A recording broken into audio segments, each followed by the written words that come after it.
Language and Culture.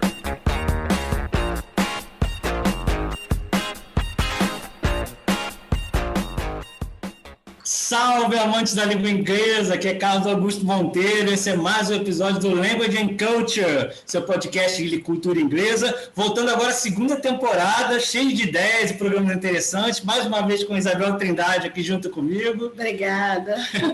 E hoje nós trazemos a Regiane de Luque, que mora em Londres, na Inglaterra, para falar da experiência dela ao emigrar do Brasil e como ela vive o dia a dia na Terra da Rainha. Rainha, aliás, que está completando 70 anos de reinado neste dia 6 de fevereiro de 2022. De 12 a 5 de junho vai ter 4 dias de festa para comemorar. Vai ser só em junho, porque ela foi coroada só quase um ano depois, porque ela teve que ser rainha de repente, que o pai dela morreu, o rei Jorge VI, e ela aos 25 anos foi convocada a ser rainha, né? Praticamente obrigada. Praticamente obrigada. Sobrou para ela.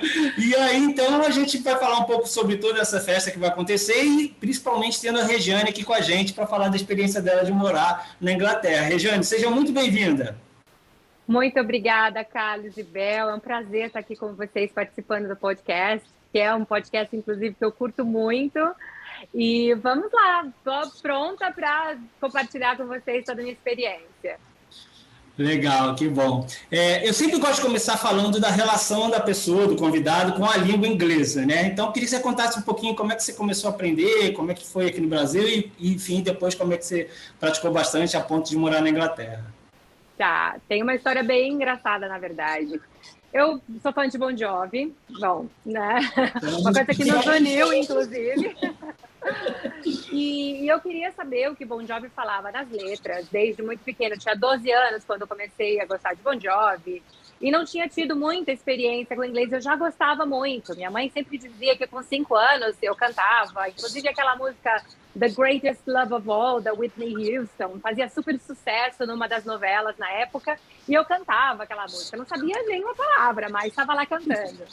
E aí, com 12 anos, eu super fã de Bon Jovi, querendo saber o que estava dizendo nas letras, peguei um dicionário que foi um tio meu que me presenteou, dicionário português, inglês, inglês, português, e ficava traduzindo palavra por palavra até que eu conseguisse uma frase. E aí, assim foi, até mais ou menos uns 15, 16 anos, quando eu comecei a estudar um pouquinho mais de inglês, mas basicamente eu fui autodidata no inglês e desabrochei realmente muito cedo. Tive essa conexão com o inglês. Eu sempre gostei muito. Muito legal. E foi engraçado que você citou logo a questão do Bon Jovi, porque eu me lembro que a gente uma vez conversou num desses encontros de fãs que a gente participava, de uma expressão chamada Wear my heart on a sleeve, né? Que tradução literal seria usar o meu coração na manga, né? Na estampa. Exato. E aí você explicou que, na verdade, tem outro significado, né? Conta pra gente qual é esse significado. Sim. Na verdade, é uma expressão idiomática muito comum, inclusive nos países de língua inglesa, que significa demonstrar que você é afetivo, que você demonstra seu amor muito facilmente. Né? Eu, como canceriana, eu acho que a Bel sabe bem, a gente demonstra muito, muito facilmente as nossas emoções, e é justamente isso. E além dessa, o Wear My Heart on the Sleeve, tem várias outras. Eu posso citar aqui um podcast inteiro só com expressões idiomáticas. Mas uma que eu gosto bastante também é uma cutting corners. Não sei se vocês já ouviram falar, mas é bem legal porque diz assim, tá fazendo de qualquer jeito. I'm just cutting corners. É interessante. Tem muitas expressões que assim, são usadas no dia a dia, outras nem tanto, mas que estão aí apenas para facilitar. São as nossas gírias, né? Porque a gente tem várias no português e eles também têm em inglês. E é muito legal saber essas expressões porque aproxima muito o inglês do inglês que é realmente falado, né? Nos países que têm inglês como língua falante, né? Que a gente estuda curso e o que a gente aprende nem sempre é o que realmente é falado, né? Então, às vezes você sai do curso e você acha que é inglês e quando você chega lá é tudo diferente. Tem coisas, assim, situações que a gente só começa a entender quando você está presenciando, basicamente.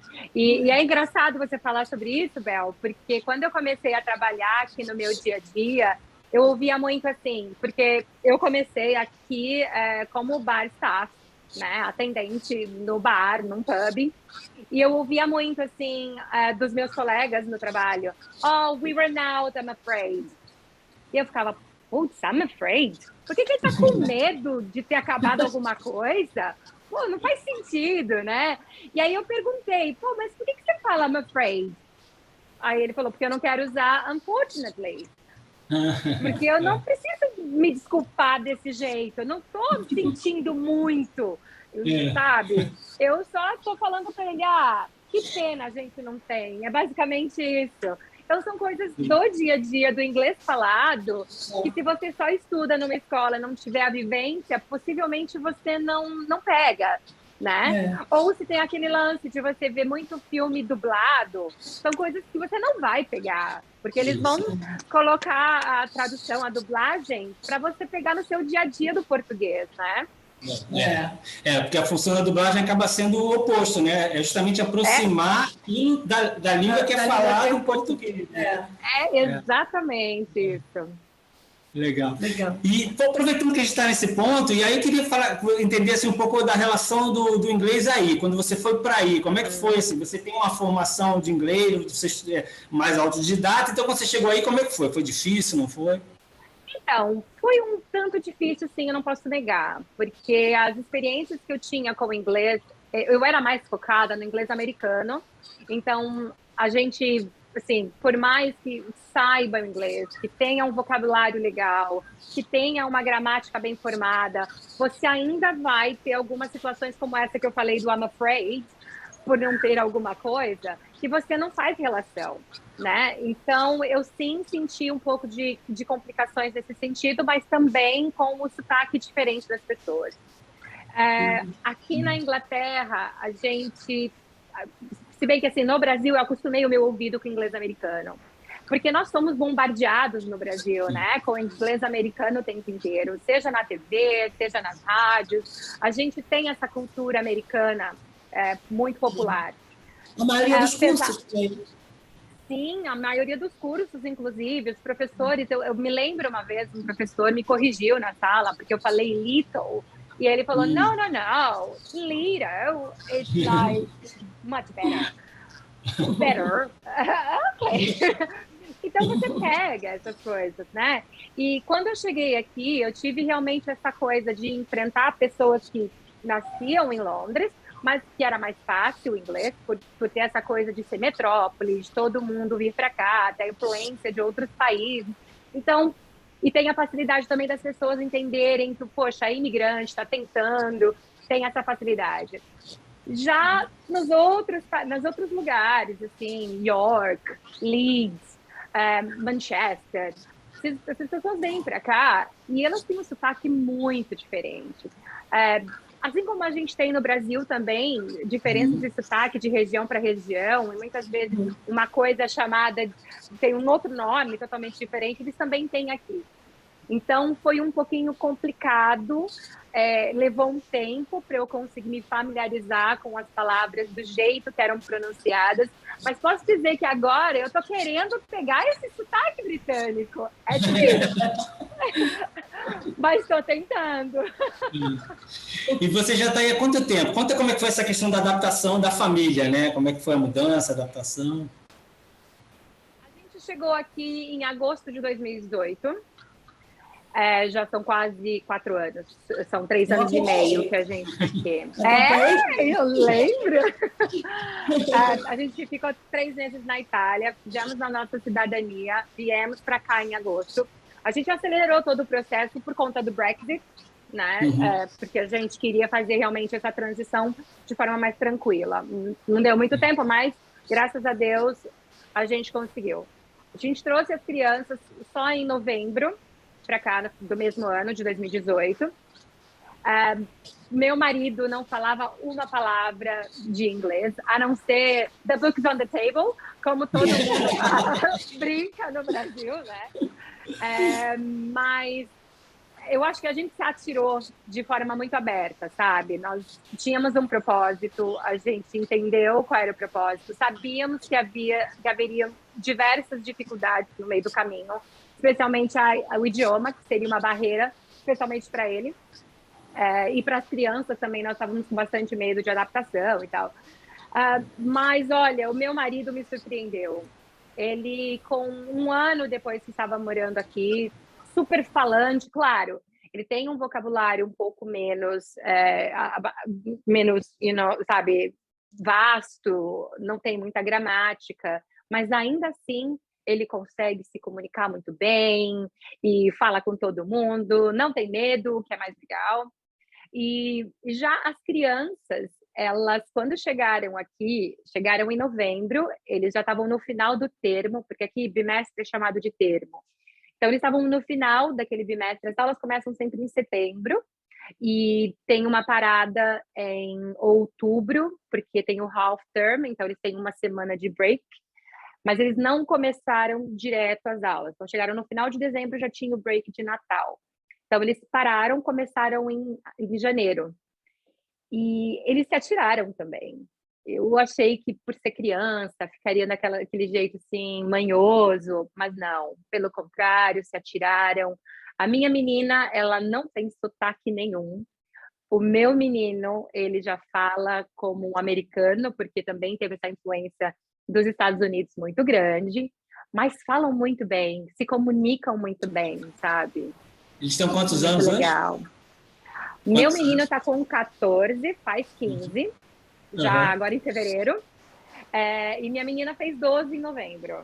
Legal. Deixa eu te perguntar uma coisa.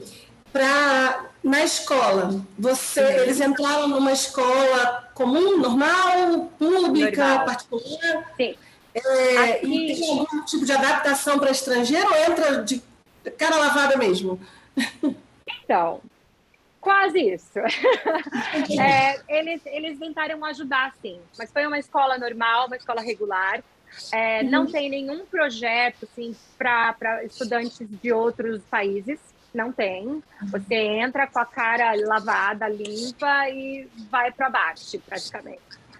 Mas é muito legal, porque eles são inclusivos, né? Então, justamente por Londres já ter mesmo essa postura um pouco mais cosmopolita e de abraçar o mundo, tem muitos estrangeiros na escola dos dois. A minha filha entrou direto na escola primária ainda, ela estava no 4º ano da escola primária quando chegou. E o meu menino já foi direto para o 1º ano da secundária, porque é assim que é a divisão aqui. Até os 7 anos, a partir dos 6 até os 11, você está na escola primária, e a partir dos 11 até os 17, você está na escola secundária. Então, o meu menino teve um pouco mais de dificuldade, porque ele é autista, então ele teve uma adaptação um pouco diferenciada, mas dentro da própria escola você já tem aquela coisa de inclusão social, de educação especial dentro da própria escola, que ajudou bastante a integração dele. Especialmente porque tem essa barreira do idioma e também por conta do autismo. Já a Melissa, ela tinha alguns cartões que eles fizeram, porque ela realmente não tinha nada de inglês. Fizeram um pouco na escola, a gente matriculou eles lá em escola particular de inglês para poder ter um pouco mais de imersão do idioma antes de vir, mas ainda assim foi muito pouco para eles. Né? E ela chegou sem falar nada, era meio perdida. Assim. Então, eles fizeram os cartões para ela com coisas básicas do dia a dia, tipo, posso ir no banheiro, pode repetir, por favor, sabe? Eles fizeram em inglês e em português. E foi legal porque eu pegava esses cartões, assim, e algumas frases em português era português de Portugal. Então, como tu estás? Algumas coisas assim, sabe? Ela podia ter dificuldade até no português, né? Ela, claro que ela sabia o que estava escrito, mas a gente brincava, né? Poxa, você está aprendendo 2 línguas ao mesmo tempo. Mas foi bacana pela atitude, porque eles queriam realmente a inclusão, tanto que logo no final daquele ano, porque terminou as aulas em julho, né? Ela já estava super falante, sabe? E deslanchou. Foi muito bacana. Muito bom. E agora, pô, 4 anos, quase 4 anos depois você foi para aí, né? Ainda bem que você foi 2 anos antes da pandemia, né? Então você Ele deve fala. ter uma rotina e se fixar melhor, né? E aí, como é que foi a tua experiência como um todo aí? Como é que tá sendo? Como é que foi? É claro que teve a pandemia, uma coisa louca, mas isso tudo junto, como é que é essa experiência de viver aí? Então, eu posso avaliar que, por enquanto, é tudo muito bom. Tem os seus perrengues, evidente, É. todos os lugares têm, porque a partir do momento que... Porque eu vim para cá pela primeira vez em 2006, eu vim só passear, mentira, vim seguir Bon Jovi. Isso você conta para os outros, né, gente? A gente já sabe. O que você vai fazer? E eu vim para cá, me apaixonei por Londres. Sempre, quando eu voltei, eu falava para o meu marido sempre, era meu namorado na época, se eu pudesse trocar o Brasil, seria pela Inglaterra, né? Especificamente por Londres, porque eu amo Londres. Ele sempre falava, não, que isso, nunca deixaria a minha família, nunca. Porém, a gente chegou num momento no Brasil que a gente falou, ok, o que a gente quer melhor para os nossos filhos? Ele foi assaltado algumas vezes, uma vez com uma arma na cabeça e tudo mais. E aí ele mesmo tomou a atitude de falar, ok, vamos tentar. E até agora está sendo uma experiência muito interessante. Meu filho, como já falei, ele é autista, e ele está tendo tantas oportunidades diferenciadas que ele jamais teria, talvez não, tenho certeza que não teria no Brasil. Primeiro, pelo acesso, porque aqui o acesso à cultura é muito mais fácil. Tem 3 pilares nas escolas aqui, que é a música, educação do dia a dia e política. Né? Coisas que, assim, a gente não tem muito no Brasil. Eu falo pela minha experiência como estudante de escola pública no Brasil, que sempre fui. Eu nunca tive acesso à política. A política pouquinha que eu tive na escola foi aquela coisa de educação moral e cívica da minha época, né? E que foi cortado depois, nos próximos governos, já nem tínhamos mais. E aqui já não, aqui é um dos pilares. Eles têm algumas matérias específicas que eles ensinam o que é política, para que serve a política, o que a política faz no nosso dia a dia, mas não no contexto assim partidário, sabe? No contexto de criar um cidadão para o mundo, né? A cultura dos livros, por exemplo, as crianças dentro da escola secundária, elas precisam ler por termo, que são de 6 a 7 semanas, mais ou menos. Eles são obrigados a ler 3 livros, pelo menos. Então, assim, isso cria o hábito da leitura. E é muito legal, você entra dentro do metrô, ao invés das pessoas com o celular, você vê a pessoa com jornal, pessoa com livros, né? É um tanto diferente, é uma coisa que eu realmente estou muito satisfeita em poder proporcionar para minha família. Que bom, legal. Muito legal, muito legal. E como é viver num país que tem uma família real? Isso é uma coisa realmente muito forte? Como é que é isso? Ou ele esquece que tem? Gente, os britânicos são apaixonados pela rainha, pela família real. São, todos. Mas, assim, eu posso dizer que essa coisa ao redor da família real também foi muito criada e alimentada pelos americanos, né? A principal janela da família real, que mais comercializa e que mais vende produtos da família real, são os americanos. Eles realmente fizeram esse... O Harry e a Meghan foram correndo para lá, né? Para os Estados Unidos. A vida deles agora. Já foram fazendo burburinhos, né? Já vão na TV, vamos lá. Mas eles realmente são muito apaixonados pela família real. A família real não manda nada politicamente aqui. Porém, eles têm um peso muito grande na decisão da política ou de qualquer outra coisa aqui. Tanto que teve esse escândalo agora com o Boris Johnson e tal, e ele mesmo pediu perdão para a rainha, porque a festa que eles deram foi muito próximo ao falecimento do príncipe Philip, né?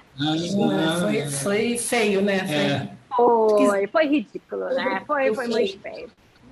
Mas para você ver como é realmente importante o bem-estar com a família real para eles. Então tá todo mundo assim agora muito contente em relação aos 70 anos de reinado da rainha, todo mundo super emocionado, tá sendo vendido, inclusive, sabe aquelas carinhas, né, e tal, assim, da rainha com a coroa de 70. Provavelmente a gente vai ver muita gente na celebração usando essas mascarazinhas com o número 70 em cima. Eles realmente gostam muito. Legal. E uma das coisas que está sendo prevista é um grande show de música, assim, se for no nível daquele encerramento das Olimpíadas, meu Deus do céu, o que era aquilo? Que país maravilhoso, que tem uma cultura musical dessa. O Paul McCartney, só um super Elton John. Olha, eu É. acho que vai ser nesse estilo. E eu estava lendo anteontem, que já, assim, desde o dia 10, quando foi divulgado o que vai ser feito e tal, como que vão ser as comemorações, está tendo muito falatório, especialmente ao redor dos nomes, surpresa, que vão fazer parte desse show. Mas já estão falando bastante em Elton John, apesar da rixazinha com a família real. Stones. Elton John, acho que sempre né? Em todos esses eventos da família real, sempre tinha Elton John, né? Na verdade, ele era muito amigo da Diana, né? Então, depois que a Diana morreu, ele meio que romperam um pouquinho das relações, porque ele também atribuiu a morte da Diana para a família real. Né? Assim como todos os amigos mais próximos da Diana na época. Mas todo mundo está falando, sim, no nome dele. Algumas pessoas também mais recentes, Dua Lipa, Coldplay, Adele, esses nomes. Pode crer. E, né, vai ser um showzão. Por falar em Diana, a Bel é fã da série The Crown, né? Assistiu tudo. Eu também. Apaixonada pela série. Acho muito legal. E para mim, eu não conhecia quase nada da história da família real. Rainha, nada. Eu só conhecia aquilo que a gente viu na TV, né? O casamento do Charles com a Diana, a vida infeliz que ela teve, essas coisas, os escândalos. Mas aí depois, quando eu comecei a ver a série e conhecer toda a história e ver a história da própria rainha, como que ela se tornou rainha, por que ela se tornou rainha, ela toda feliz lá, quase em lua de mel, tendo que virar rainha. Então, foi muito legal. Feliz, triste quando virou rainha. Porque no início você assim, na série você vê que ela nem... Assim, ela não é exatamente o que ela ficou depois. Ela começou com uma vida diferente e ela foi se moldando, aí foi sendo obrigada a se moldar aquele esquema todo ali da coroa que é muito sinistra para qualquer pessoa. Acho que aquilo é um fardo. Sem dúvida. Pesado, Sabe né? que eu tenho a mesma impressão. Eu acho... Eu adoro a família real, tá? Eu adoro. Adoro a família real. Tenho uma paixão pela Inglaterra, mas eu gosto bastante da história mais antiga da Inglaterra, de como ela foi unificada lá em 970, 980, mais ou menos assim. Mas essa história mais recente também me chama muita atenção. Mas confesso que quando eu comecei a assistir The Crown, eu tinha um pouco de preconceito, também por conta dos escândalos todos, muito voltado, porque a minha época era muito Diana, a princesa dos pobres e tudo mais. Então a gente ficava eu fiquei no resguardo assim, não, essa família é maldosa, essa família é isso, essa rainha é aquilo. Mas, gente, depois que você começa, é claro que tudo aquilo ali é muito... dramaturgia, né? Mas novelão, né? Muito completo.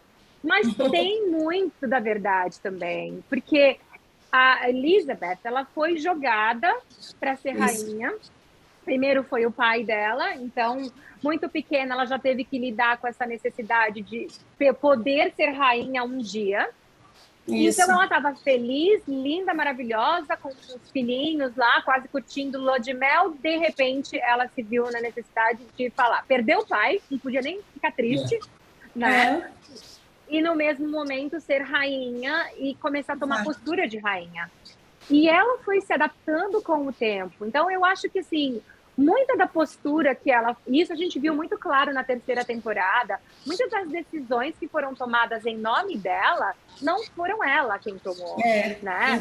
Ela mesmo teve que assinar coisas como se fosse ela, sendo que outras pessoas com visão diferenciada do mundo, ou visão um pouco mais monárquica da coisa, entendendo como funcionava, ela tinha falavam que era ela.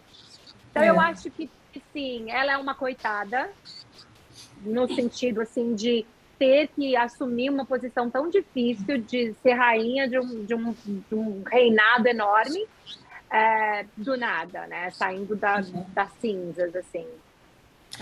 Eu senti isso também. Mas que acabou por milhões de fatos e personalidades que conviveram com ela, né? Churchill, a Margaret Thatcher, né? E a própria questão da Diana.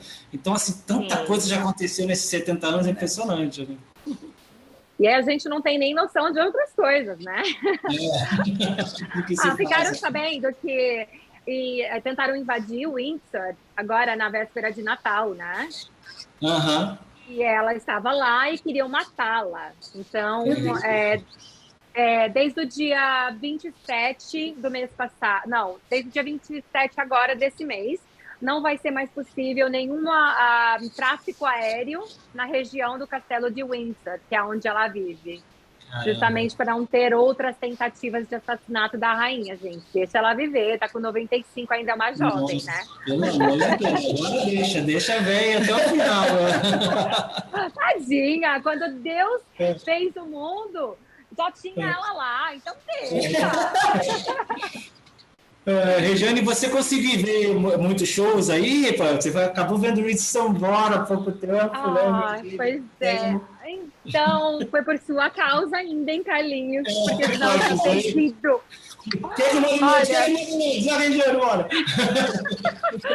Pois é, eu estava numa rotina de trabalho, eu tinha acabado de voltar a trabalhar naquela época. E aí o Carlinhos me manda a mensagem: Rich Sambora aí, segunda-feira. Eu, caracas! Espera, não, para tudo. Você não sabe ainda. Vai vir, se Deus quiser, quem sabe, ano que vem. Mas a gente não conseguiu ver muitos shows por enquanto, porque assim, primeiro ano que eu estava aqui, teve Bon Jovi, em 2019. Então eu fui em 2 shows do Bon Jovi aqui. Fui o Wembley, que era um dos meus sonhos. Na verdade, em 2006 eu vim para cá para ver Wembley. Eu tinha comprado para Wembley, mas não rolou porque o Wembley não tinha sido finalizado, as construções e tudo mais. Foi transferido para Milton Keynes. Mas foi ótimo também. Subi no palco em Milton Keynes, foi incrível. Legal. Mas em 2019 eu fui no show de Wembley aqui. Fiquei na cara do gol, assim, na frente do John. Foi incrível. E fui também no de Coventry. Só que aí, de repente, veio a pandemia, né, galera? E aí, parou tudo. Eu tinha o da Alanis Morissette comprado, foi cancelado, devolveu. Aí, remarcou, na verdade. Não, ela devolveu o dinheiro no primeiro. E aí, remarcou de novo, agora para junho passado. Só que por conta dos 3 filhos dela, ela não conseguiu e ela remarcou novamente. Então, agora em junho. Eu já tenho vários shows agora programados, algumas viagens também, porque agora está tudo liberado. Então, mês que vem, eu estou indo para a Alemanha. Em março, eu estou indo... finalzinho de março, abril, estou indo para Portugal. Tudo para assistir show. Não, tudo para assistir show, não. Vou assistir show. Eu vou numa ópera na Alemanha. É aniversário do meu filho, ele quer ver uma ópera. Então, a gente vai ver essa ópera. Vamos assistir o show do Now United em Portugal. Pois é, Now United. Porque a Melissa tá na idade, né? Exato.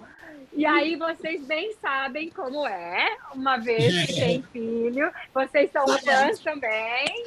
E tem que levar, né? Não tem como. E assim, eu sou mãe agora, eu tô abdicando das minhas coisas para fazer coisas para eles. E a Melissa, quando soube que Shawn Mendes ia vir para cá também, pirou no cabeção, falou, mãe, pelo amor de Deus. Tá bom, vamos no Shawn Mendes também. O último show antes da pandemia que eu fui foi Shawn Mendes com a Cleo. Olha só, foi bom, quero ver. Foi bem legal, foi. Ele é um bom músico. Em dezembro vai ter Harry Styles, já tá querendo ir.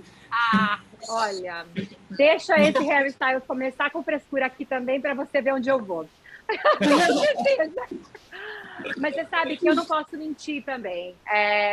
Eu gosto muito de Now United, aprendi a gostar.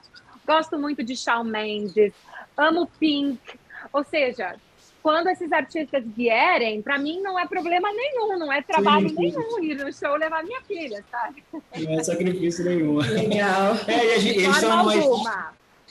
E eles estão numa idade, né, que é aquela idade que a gente começou a gostar das coisas. Então a gente entende, né, que agora eles estão, sabe, que legal esse monte de coisa que existe, né? E aí só que eles têm uma sorte incrível, né? Essa geração, porque a gente não tinha os pais legais. Leva, gente! Não! Em 93, no Brasil, quando Bon Jovi foi em 93, ninguém queria ir comigo. Então, eu comprei o ingresso do show do Bon Jovi com uma amiga minha, entendeu? Porque meus pais, imagina, 95 a mesma coisa. A gente não tinha essa coisa de pai. Não, e artista postando todo dia no Instagram, se comunicando todo dia, dizendo tudo que está fazendo. Para eles é uma maravilha, a gente passou perrengue. Nossa, eu lembro que a gente ficava na ligação no fã-clube toda semana para saber qualquer coisinha nova, né?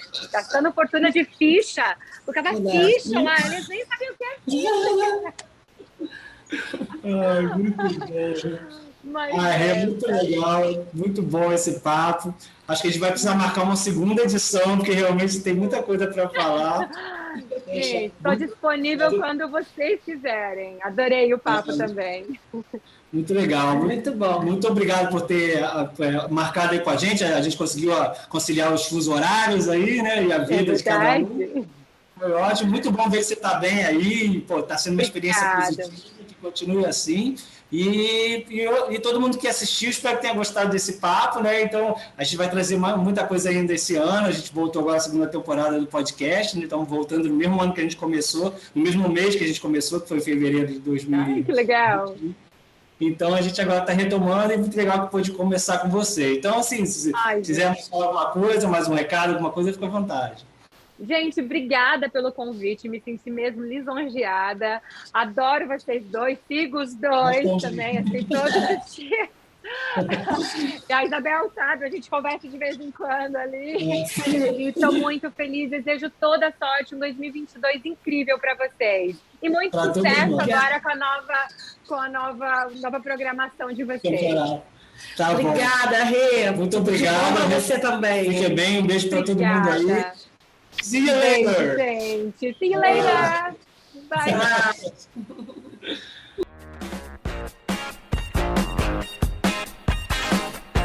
Language and Culture.